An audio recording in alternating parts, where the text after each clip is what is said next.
Se você pode, abra comigo sua Bíblia. Ezequiel, capítulo de número 2. Ezequiel, capítulo de número 2. Que bênção ver a graça de Deus sobre esta festa missionária na capital das missões. Enxergar um povo sedento pela presença de Jesus e pela sua poderosa palavra. Ezequiel, capítulo de número 2.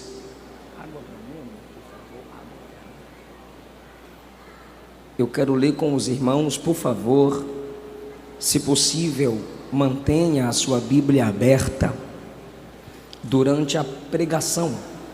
Capítulo 2, versículo 1 de Ezequiel. A voz me disse: Filho do homem, põe-te em pé e falarei contigo. Então entrou em mim o Espírito quando falava comigo e me pôs em pé e ouvi o que me falava. Ele me disse: Filho do homem, eu te envio aos filhos de Israel, as nações rebeldes que se insurgiram contra mim. Eles e seus pais prevaricaram contra mim até precisamente ao dia de hoje. Os filhos são de duro semblante e obstinados de coração. Eu te envio a eles e lhes dirás: assim diz o Senhor Deus. Eles quer ouçam, quer deixem de ouvir, porque são casa rebelde. Hão de saber que esteve no meio deles um profeta. Tu, ó filho do homem, não os temas, nem temas as suas palavras, ainda que sejam sarças e espinhos para contigo, e tu habites com escorpiões. Não temas as suas palavras, nem te assustes com o rosto deles. É tudo casa rebelde. Mas tu lhes dirás as minhas palavras, quer ouçam, quer deixem de ouvir, pois eles são rebeldes. Tu, filho do homem, ouve o que eu te digo. Não te insurjas como a casa rebelde. Abre a boca, come o que eu te dou.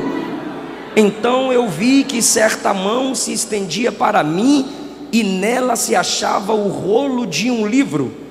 Estendeu-o diante de mim, e estava escrito por dentro e por fora. Nele estavam escritas lamentações, suspiros e ais.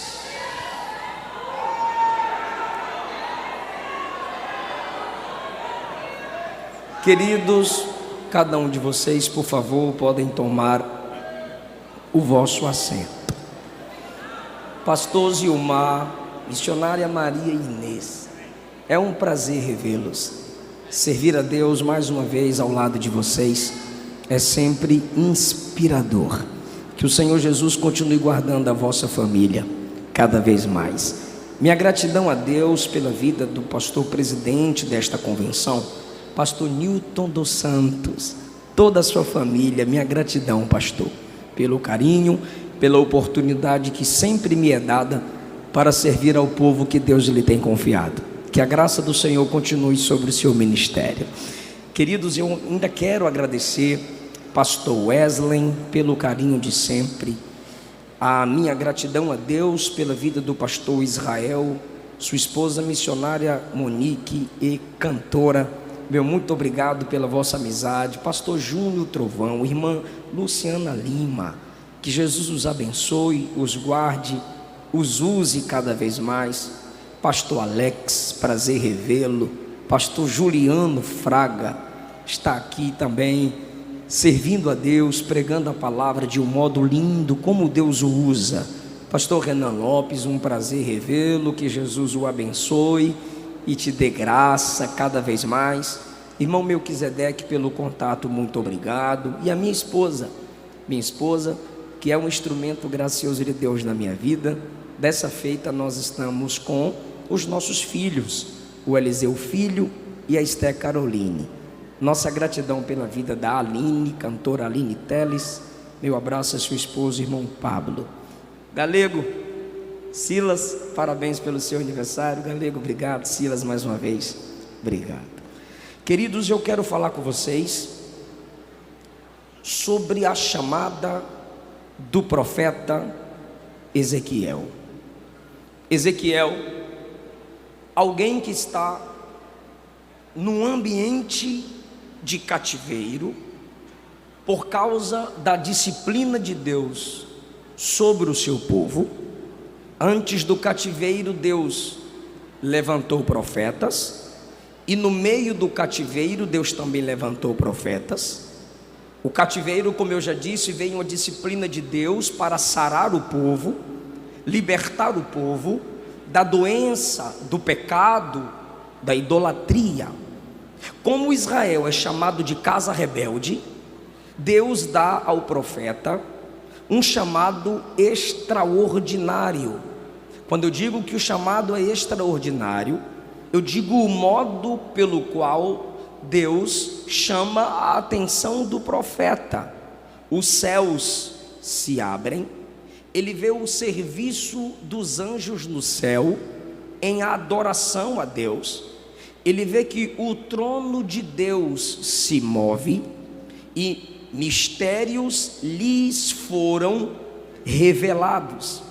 Diante de tanta glória, Ezequiel, no capítulo 1, versículo 28, está escrito que ele se prostra ao perceber a aparência da glória de Deus. E ele diz: vendo isto, caí com o rosto em terra e ouvi a voz de quem falava. Ezequiel tem uma experiência grandiosa e de modo corporal ele expressa uma reação diante da glória que ele vislumbra. Mas não é uma queda de meninice, não é uma queda de descontrole emocional, não é uma queda para se chamar a atenção, para se mostrar que eu sou mais espiritual que aqueles que estão no culto em que eu estou e não conseguem sentir nada. Então, pela imposição da mão de alguém que me empurra e que grita no meu ouvido, eu caio, fico lá no chão e depois eu levanto e minha vida continua do mesmo jeito. Não é esse tipo de expressão corporal. Ezequiel viu literalmente a glória de Deus, e ele diz: eu caí com o rosto em terra. É uma prostração em humildade pelo peso da glória de Deus e pelo vislumbre que pela graça lhe foi concedido ter. Quando ele diz que cai sobre o seu rosto, ele está aprendendo com os anjos que no culto, onde Deus é glorificado, sua face, o máximo que pode ser feita com ela é esconder-se. Seu corpo precisa demonstrar reverência diante do soberano que lhe permitiu ver a sua soberania. É algo que ele sabe o que está fazendo. Elias, diante do chamado de Deus na caverna, cobre o seu rosto. Moisés, diante do chamado de Deus em Êxodo 3, esconde o rosto em ato de humilhação. Pedro, ao se encontrar com Cristo na pescaria maravilhosa, prostra-se com a face no chão.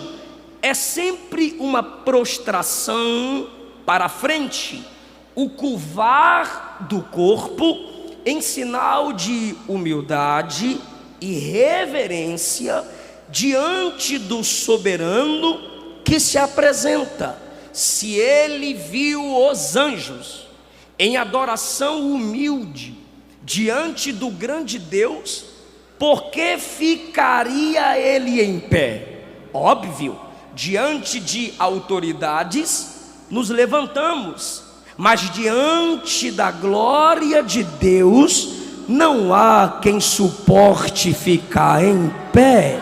É preciso curvar-se. Porém, entenda o que Ezequiel diz: cair com o rosto em terra, ele cai para frente, ele se encurva, ele se prostra, e ele diz: eu ouvia a voz de quem falava. Eu estou tendo aquela experiência corporal, eu estou manifestando fisicamente o que sinto, mas eu não perdi a consciência. Estou debaixo da glória, mas sei debaixo de qual glória estou. Estou debaixo da glória, mas sei quem está falando comigo. Estou impactado pela glória, mas os meus ouvidos não se fecharam. Eu ouvi a voz de quem falava comigo. Meus irmãos pentecostais, meus irmãos que se alegram na presença de Deus, se comportem como maduros na fé. Deixa Deus te elevar, deixa Deus te encher. Glorifique mesmo. Nossa identidade é se manifestar com voz, em manifestações corporais. Mas não venha para cá fingir de doido. Não venha para cá dizer que não estava entendendo nada, que não viu nada. Não, o Espírito Santo não anula sua consciência quando se manifesta em glória na casa de Deus. Ezequiel diz: eu estou prostrado, mas eu estou ouvindo a voz que fala comigo. Qualquer experiência mística, qualquer experiência poderosa, qualquer experiência especial, desejada, buscada, seja lá o nome que a gente der, sendo do Espírito, jamais tais experiências fecharão nossos ouvidos para a palavra. Quem de fato está em adoração diante de Deus, experimentando alguma manifestação sobrenatural, sua capacidade cognitiva, sua capacidade mental de refletir, raciocinar, entender e ouvir Deus jamais será anulada. Ele diz: eu estou prostrado, eu estou com o rosto em terra, mas eu estou ouvindo a voz de quem fala. E ele fala o que foi que ele ouviu. Capítulo 2, versículo 1. A voz me disse: filho do homem, ser humano, frágil, impotente em si mesmo, filho do homem. Porque tem gente que começa a ter experiências com Deus e já quer se sentir a quarta pessoa da divindade. Tem algumas experiências com Deus, já não aceita mais ser chamado de irmão. Os títulos começam a valer mais do que o próprio nome. A experiência de um dia já começa a anular o caráter conhecido. Então, diante de uma grande experiência, Deus diz: filho do homem, ser humano, fica em pé e falarei contigo. Mas, Senhor, eu me prostrei diante da glória. Eu me prostrei porque eu estou sentindo. Eu me prostrei porque a glória é tremenda. Ok, gostou? Gostei. Fica em pé que eu quero continuar falando. Fica em pé. Eu quero que você ouça o meu chamado. Eu quero que você entenda o que eu tenho para falar com você. Filho do homem, põe-te em pé e falarei contigo. Então entrou em mim o Espírito quando falava comigo. Se possível, tem como devolver o retorno para mim, por favor? Eu não tenho a voz do Júnior Trovão não, irmão. Me ajuda aí, por gentileza. Então entrou em mim o Espírito quando falava comigo. Isso é maravilhoso.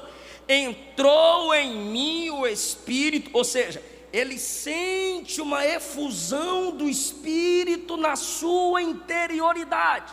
Ele sente que há algo de Deus dentro dele.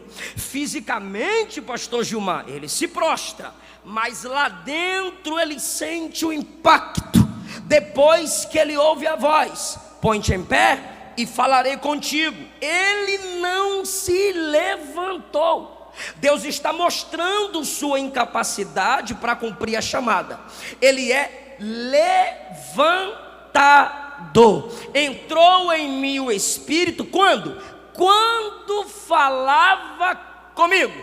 Deus não levanta ninguém para que ele não escute Deus, e Deus não levanta ninguém que não o escute.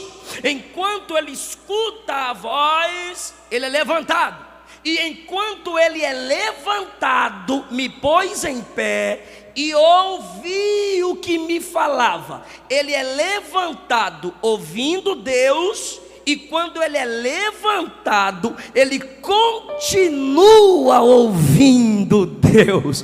Isso é maravilhoso, irmão.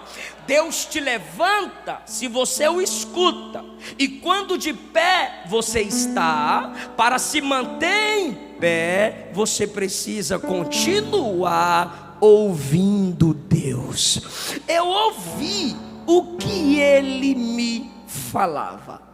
Tendo essa experiência e esse comportamento de Ezequiel, diante dessa experiência, vamos aos pontos que eu quero dividir com vocês sobre o chamado do mensageiro Ezequiel.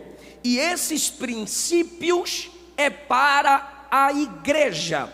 Eu não vou aqui ficar olhando para a tribuna como se eu estivesse pregando apenas a pregadores. Se eu olhar, é porque eles também fazem parte do culto, também são adoradores, mas os princípios que eu vou entregar aqui são os princípios para a igreja. Por isso que eu lerei o texto e sempre trarei a interpretação a partir das palavras de Cristo e dos apóstolos, pois é assim que a palavra serve para a igreja. Então, eu não estou falando aqui a pastores, eu não estou falando aqui a pregadores, eu estou falando a igreja. E a igreja tem um chamado: ide por todo o mundo e pregai o evangelho. Eu não prego porque eu não tenho dom. Mentira. Você não prega porque é desobediente. Você não prega porque você é preguiçoso. Pregar não é questão de dom, é questão de obediência.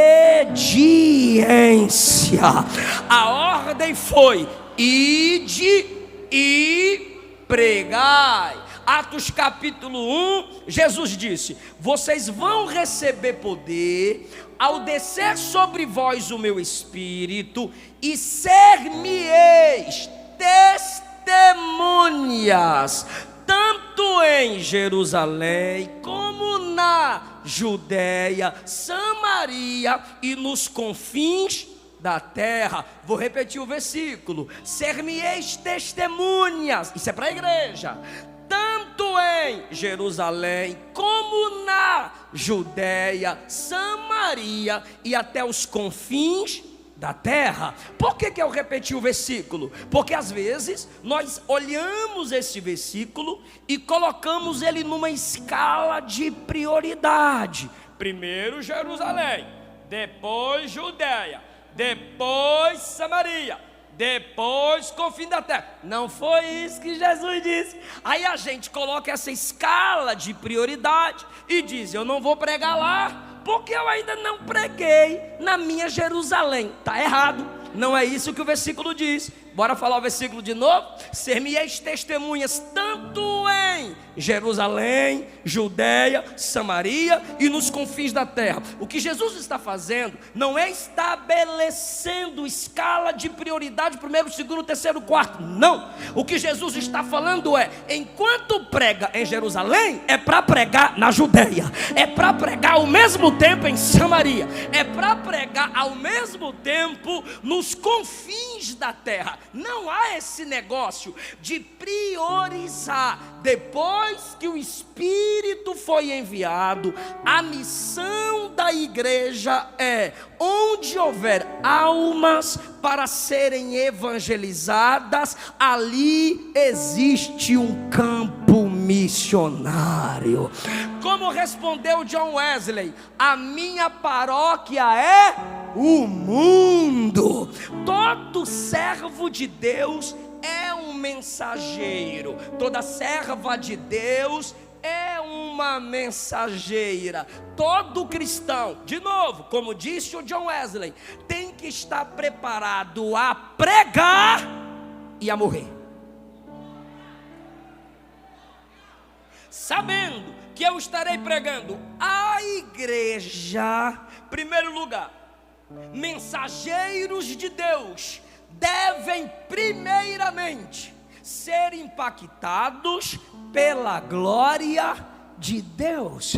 Ezequiel não anuncia a mensagem à casa rebelde enquanto não foi impactado pela glória de Deus. Se eu for usar exemplos do Antigo Testamento, vocês sabem que são muitos. Deus se manifesta em glória, a pessoa é humilhada por essa glória, depois ela sai a anunciar a mensagem ou cumprir a sua vocação. Por quê, pastor?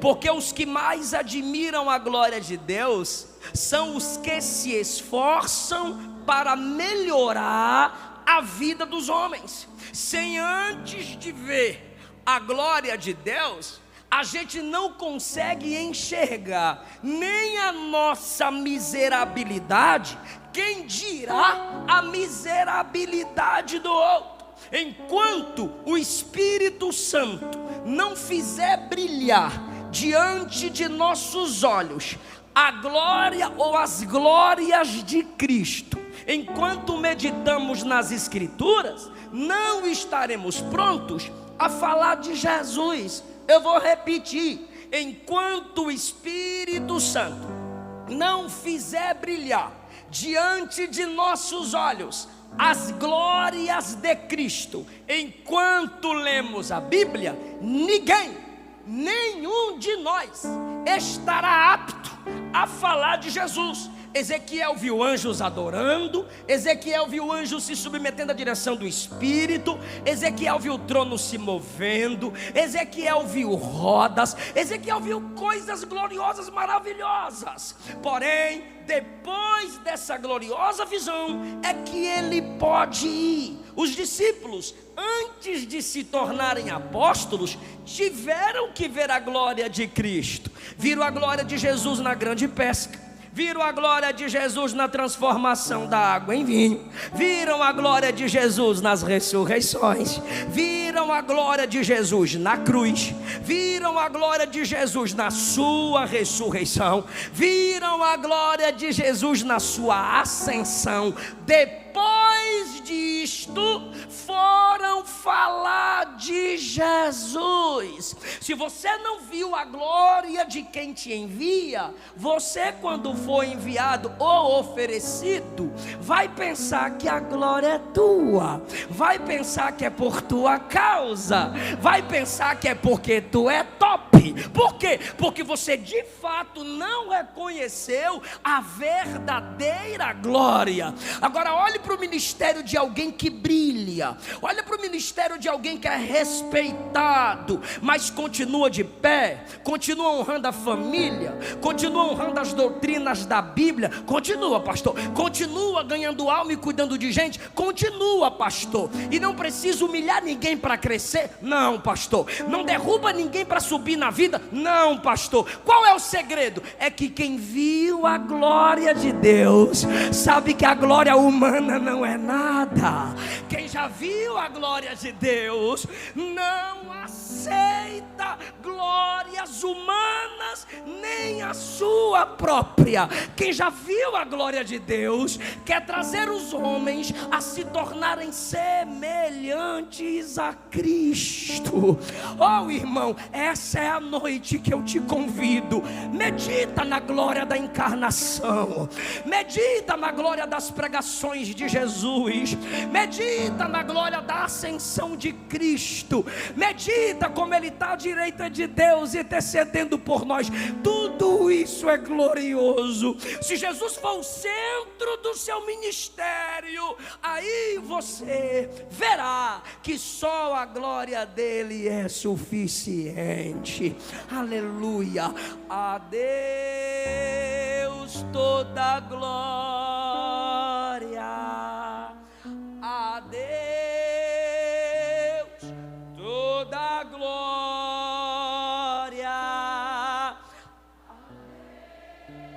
seja a glória por tudo fez por nós. Olha a glória da cruz, por seu sangue lavou-me, seu poder resgatou-me. Toda a glória, seja a glória e a honra, até quando? Para sempre, para sempre. Irmã, você canta lindo, glória a Deus. Rapaz, que mensagem, glória a Deus. Que congresso abençoado, glória a Deus. Salmo 29:9, no templo tudo diz glória, porque dele, por ele, para ele, porque dele fonte, por ele processo, para ele destino, são todas as coisas.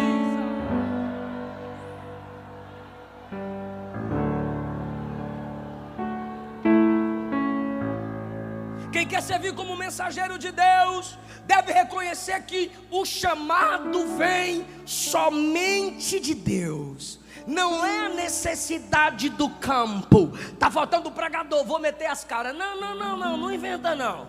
Só porque tem dom de oratória. Eu estudei, eu me formei e eu sou top na oratória. Ou qualquer qualificação externa. Isso não autoriza alguém a entrar no serviço divino. Não é Ezequiel que diz: eu tenho experiência sacerdotal, eu tenho experiência profética. Escuta quem está no cativeiro, porque agora eu vou falar que eu tenho sangue azul. Nananina, não. Eu estava lá à beira do rio Quebar. De repente, o céu se abriu.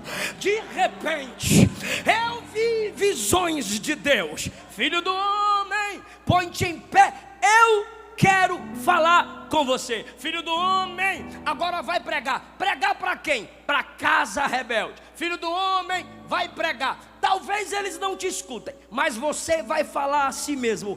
É Deus quem chama, é Deus quem escolhe, é Deus quem define a tarefa, é Deus quem determina o campo do serviço, é Deus quem dá a mensagem, é Deus quem dá a mensagem. Capítulo 2, versículo 9, versículo 8. Abre a boca e come o que eu te dou. E vi uma certa mão que se estendeu para mim, e essa mão me dava o rolo de um livro, e no livro estava escrito lamentações, suspiros e ais.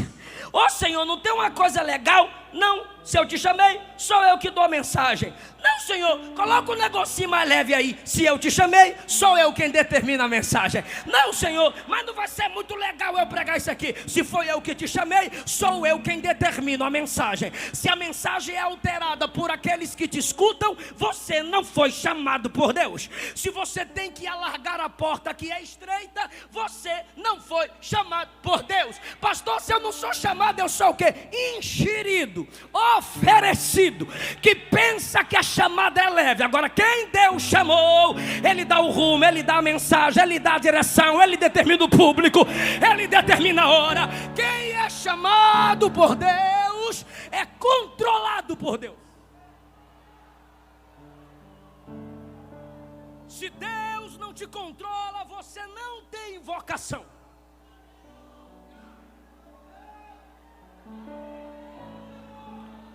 João 15,16: não foste vós que me escolhestes, ao contrário, fui eu quem escolhi a vós.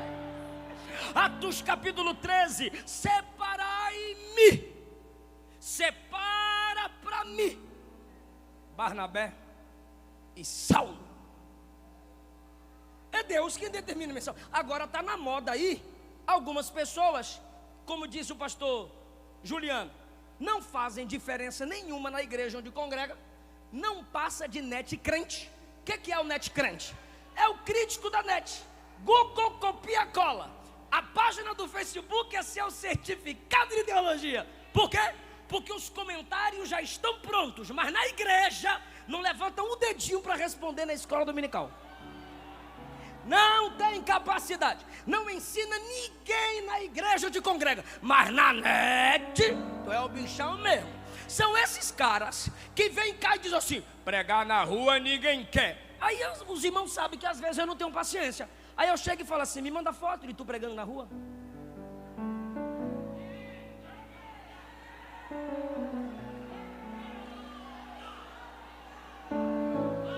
Ah, é que vocês só querem pregar no templo, vocês só querem pregar na igreja, e vocês.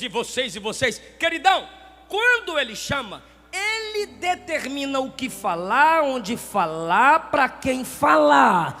Eu não estou falando da missão integral da igreja, a missão total da igreja, a visão social da igreja. Existem pessoas que Deus os chamou para o ministério de mestre. E se tu for chamado para pregar na rua, pregue na rua. E quem for chamado para pastorear, vai pastorear a igreja. O Cristo que pregava na praia e na rua também pregava na sinagoga, porque quem aceita a mensagem na rua tem que aprender a se desenvolver na sinagoga.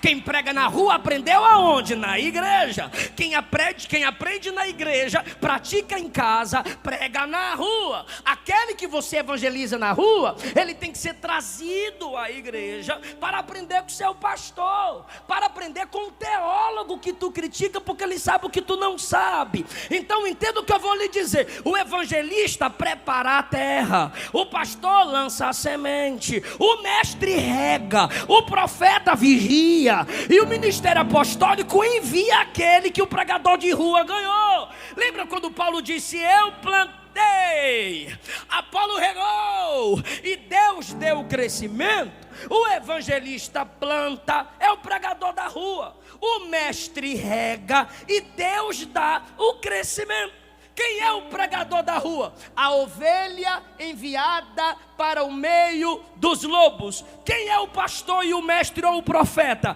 Aqueles que alimentam as ovelhas. Fica na tua, cumpra teu chamado e respeita o chamado do outro. Fica tranquilo que eu não peço para dar glória a Deus não. Terceiro lugar: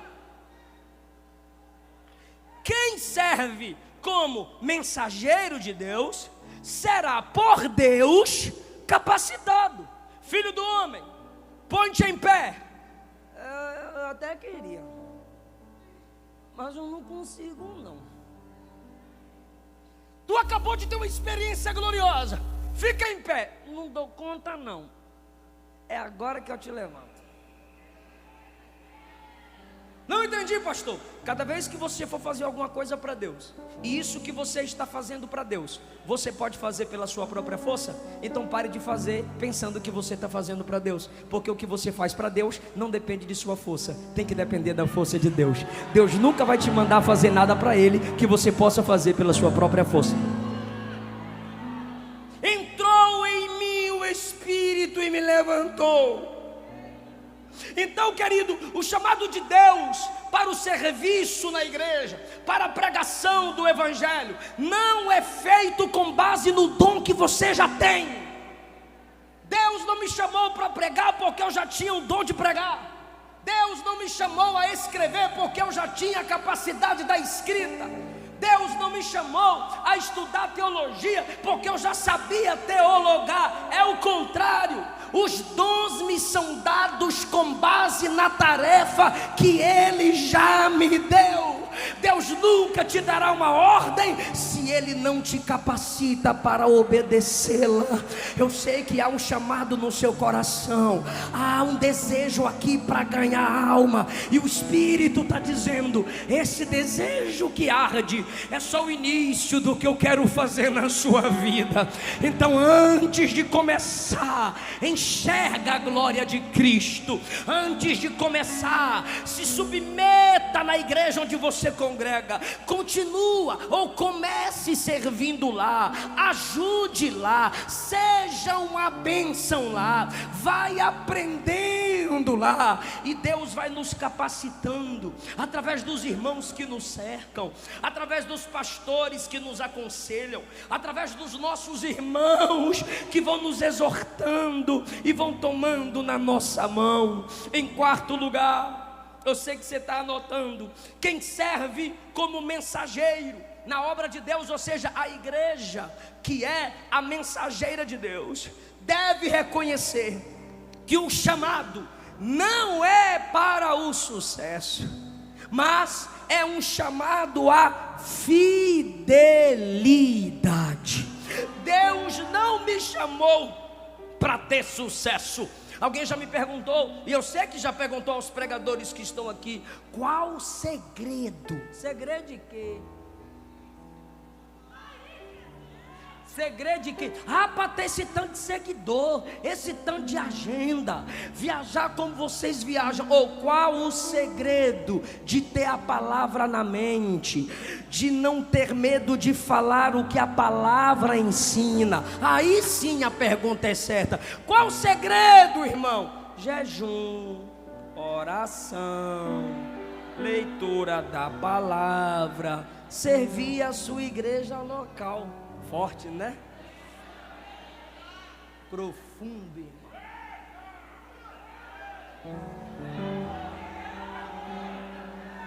O básico ainda funciona, né, amor? O básico ainda funciona, irmão.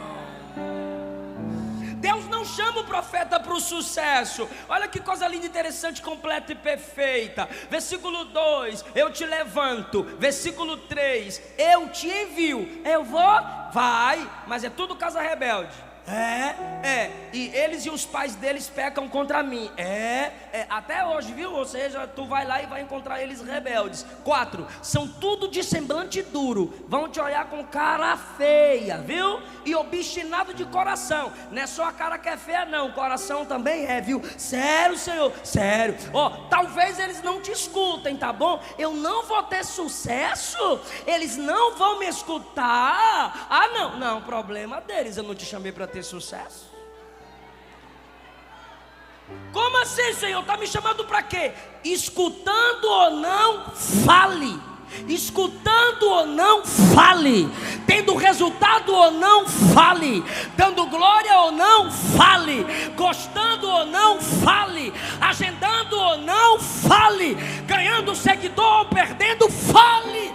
Eu não te chamei para entreter bode, eu te chamei para alimentar a ovelha e transformar o bode pelo poder da palavra. Seja fiel.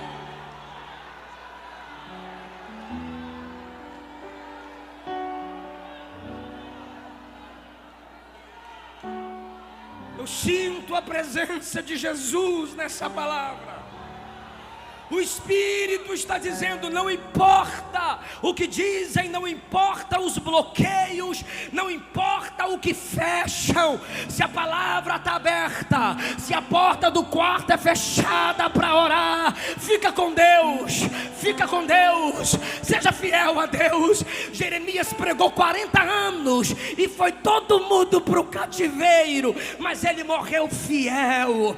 Moisés cuidou daquele povo o tempo todo e não entrou na terra, mas morreu fiel. Paulo plantou igreja, cuidou de gente, foi açoitado. E qual foi o sucesso dele? Combati o bom combate, terminei a carreira, mas a fé não terminou, a fé eu guardei. Estevão, o que é sucesso, Estevão? Eis que vejo os céus abertos e o Filho do Homem de pé à direita de Deus para me receber. João, o que é sucesso no seu ministério, João? Eu vi seu rosto brilhando como o sol, vestes brancas e compridas até os pés, cabelos brancos como a lã. E ele me disse: estive morto, mas eis que estou vivo para os séculos dos séculos. Isaías, você vai ser cerrado ao meio. O que é sucesso, Isaías?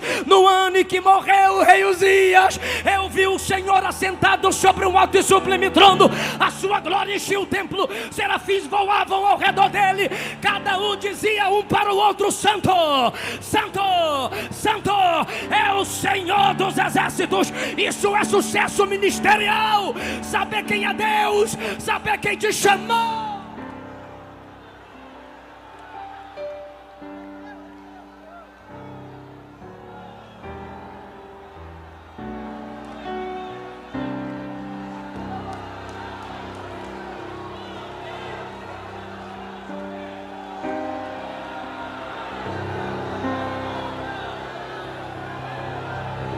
André, seu nome sumiu da história, André.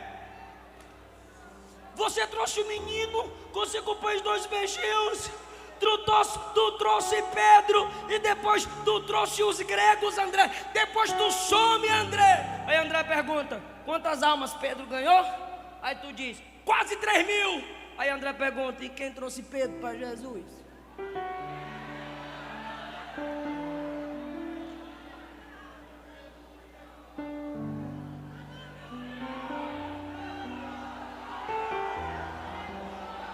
Talvez ele te faça pregar para uma pessoa por mês. Talvez ele te faça cuidar de 10, 15 pessoas na congregação. O que é isso, pastor? Está sendo fiel? Está pregando o que a Bíblia diz? Está valorizando as 4 bases sobre as quais as escrituras estão construídas? Criação, queda, redenção e consumação. Então, pastor, prega que Jesus salva, cura, batiza com o Espírito Santo e breve vem. Prego, pastor. Muito bem, servo bom e fiel. Pastor, evangeliza e ninguém aceita Jesus. Vou pregar mais não. Vou pregar mais não, porque evangeliza e ninguém vem para Jesus. Evangelizar não é ganhar alma.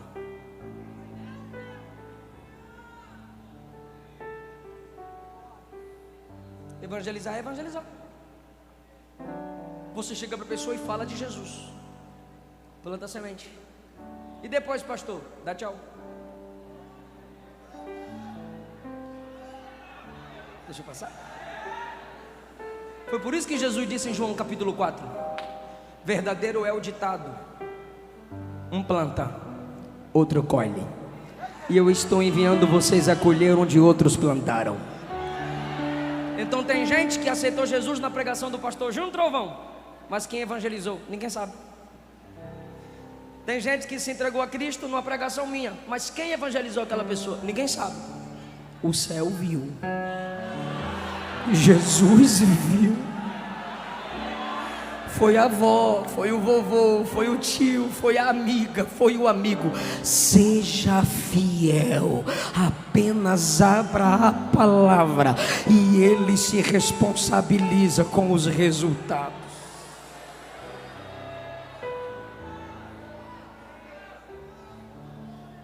Ezequiel, tu vais pregar, mas você vai pregar para casa rebelde. Eu gostaria só nesse momento que tu repetisse após mim, diga: casa rebelde. Pastor, e quem é essa casa rebelde? Versículo 5, são casa rebelde. Versículo 4, são de duro semblante, obstinados de coração. Versículo 3, filho do homem, eu te envio aos filhos de Israel. A casa rebelde não são os ímpios, a casa rebelde são os filhos de Israel, que se levantaram contra mim. Eles e seus pais prevaricaram contra mim. Tal pai, tal filho. Pais que não temem a Deus, pais que só saem do culto falando mal do culto, pais que durante a janta pastor e janta culto com muita raiva e com muita mágoa, e os filhos tudo observando. Os meninos chegam 12, 13 anos, tem ódio de crente, tem ódio de igreja, tem ódio de pastor. E aí você quer fazer campanha: Jesus, liberta meus filhos. Mas foi você lá atrás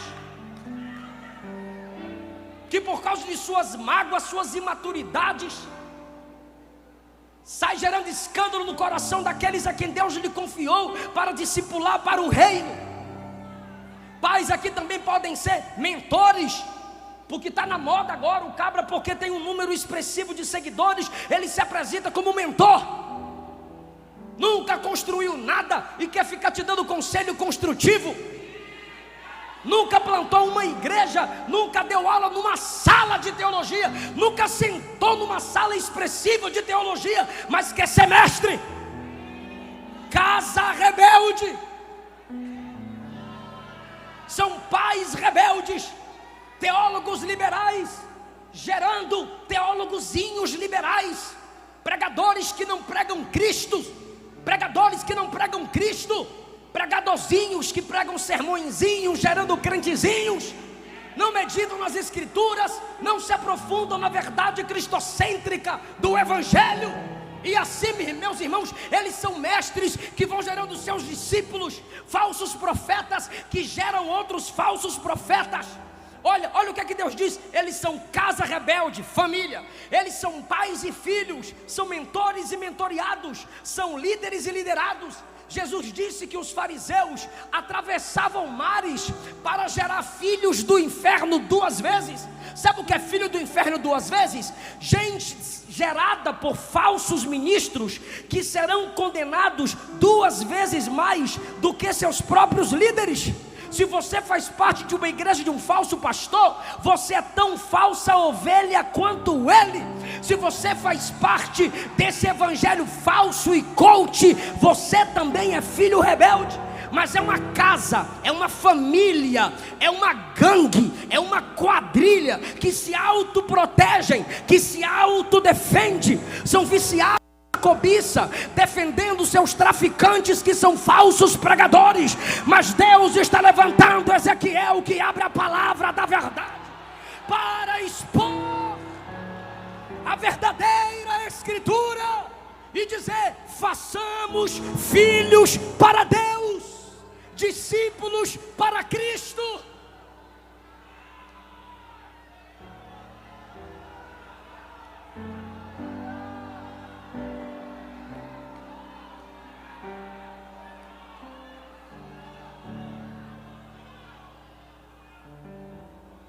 Eu tenho dito isso, eu preciso falar isso aqui, obreiros.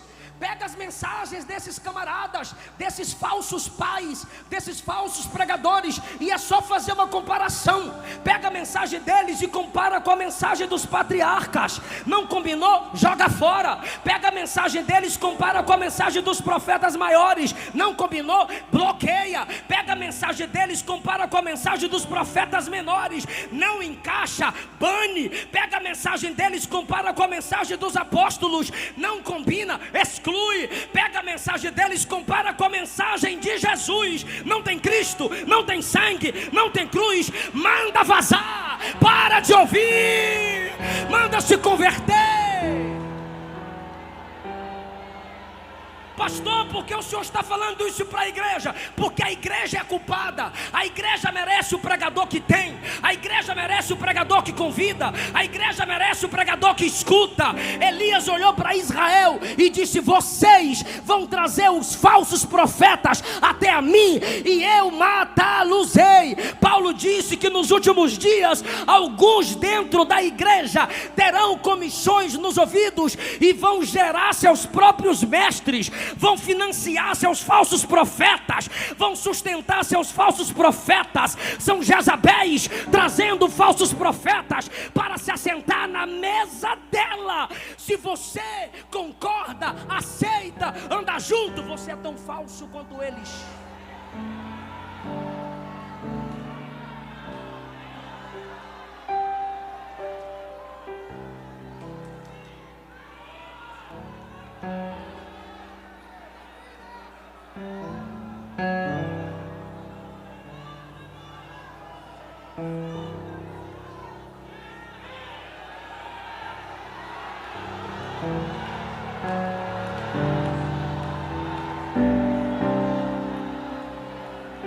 Está preparado para dar glória a Deus? Versículo 5: eles quer ouçam, quer deixam de ouvir, porque são casa rebelde, mas um dia eles vão saber que teve no meio deles um profeta. Um dia a filha rebelde vai dizer: bem que a minha mãe me avisou. Um dia o filho desviado vai dizer: bem que meu pai me avisou. Um dia os crentes rebeldes vão dizer: bem que aquele pregador avisou. Pode não escutar, mas lá na frente vão ter que dizer: o homem de Deus passou na minha vida, o homem de Deus me aconselhou.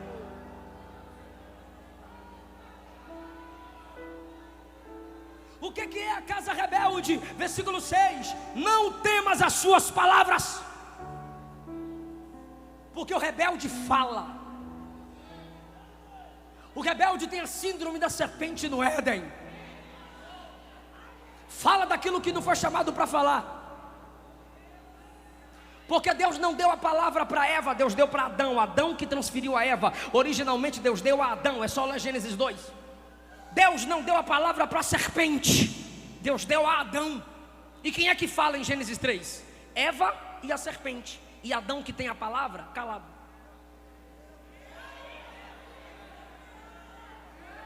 Se quem tem o chamado não fala, a casa rebelde vai falar. Não temas as palavras deles. Vai falar de lá para cá, vai escutar daqui para lá. Ainda que sejam sarças e espinhos. Casa rebelde, que não suporta ouvir a palavra da Bíblia aberta. O que é esse tipo de gente, pastor? Sarça e espinho. Sabe para que serve sarça e espinho? Primeiro, símbolo de maldição. Segundo, só serve para o fogo. Sabe o que é isso? Você vai para o inferno. Não temas as suas palavras, não te assuste com o rosto deles, porque são casa rebelde. Eu preguei no dia do evangélico, Aparecida de Goiânia, e eu preguei sobre o inferno. Mas o último versículo de Apocalipse 22 diz assim: a graça do Senhor Jesus seja com todos vós. Eu terminei na graça. Quando eu acabei de pregar, um camarada olhou para mim, enquanto eu descia as escadas com minha esposa, ele olhou para mim e disse assim: tá aqui o cabra que joga todo mundo no inferno. Eu olhei para ele e falei: tu vai ser o primeiro que vai cair de cabeça. Por quê? É casa rebelde. Se não, irmão, eu não estou falando de rótulo, eu estou falando de palavra. Se não tem prazer na palavra de Deus, é casa rebelde. E eu encerro agora. Por que casa rebelde? Qual é o pecado de Israel no livro do profeta Ezequiel?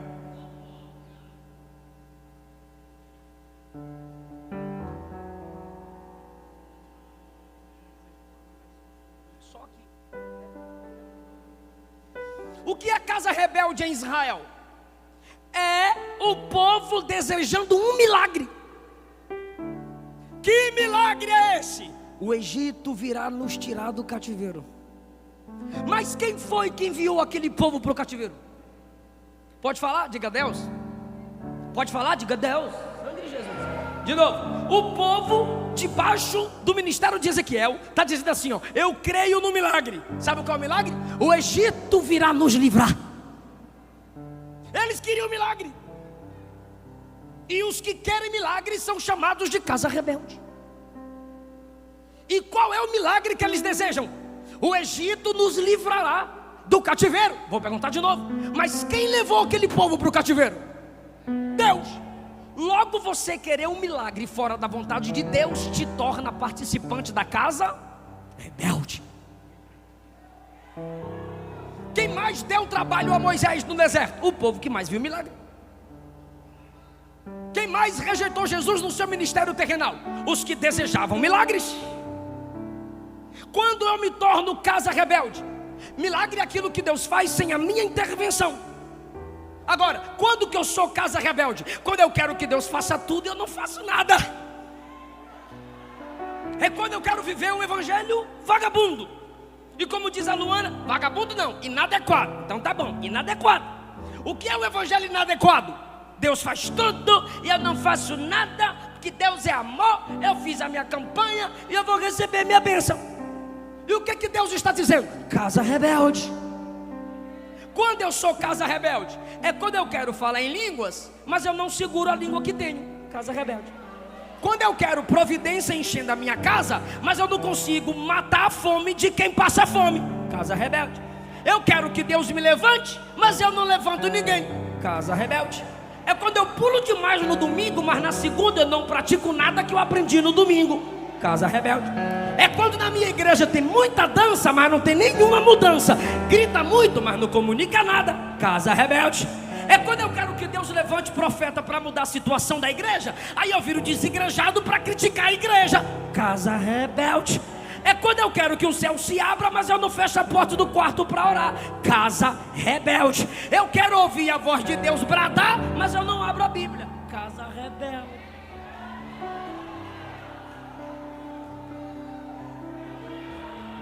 Aí Paulo diz: judeus pedem sinais, gregos pedem filosofia, mas eu prego o Cristo crucificado. Ah, meu Deus! Sabe o que Paulo está dizendo? Eu prego o Cristo crucificado. Quer milagre? Quero. Deus encarnado, Deus se fez bebê. Quer milagre? O verbo se fez carne e habitou entre nós. Quer milagre grande? Quero. Um santo morreu pelos pecadores. Quer milagre grande? Quero. A morte foi vencida, no terceiro dia ele ressuscitou. Quer milagre top? Ele subiu ao céu pelo próprio poder. Quer milagre top? Ele está à direita do Pai intercedendo por nós. Quer mais milagre? A trombeta vai tocar, os mortos ressuscitarão, os vivos serão transformados e arrebatados ao encontro dele. Tem milagre maior do que esse?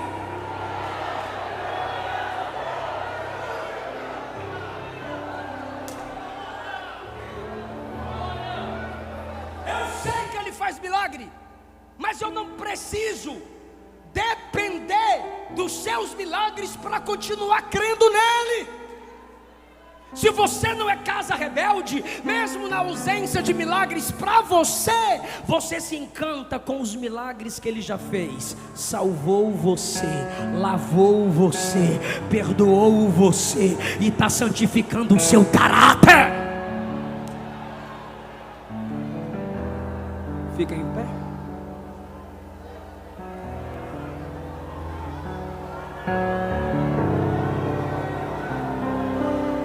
Eu não estou pregando a casa rebeldes, creio eu estou pregando a mensageiros de Deus. Mas se tiver casa rebelde, Jesus te converte hoje e te transforma em mensageiro do rei.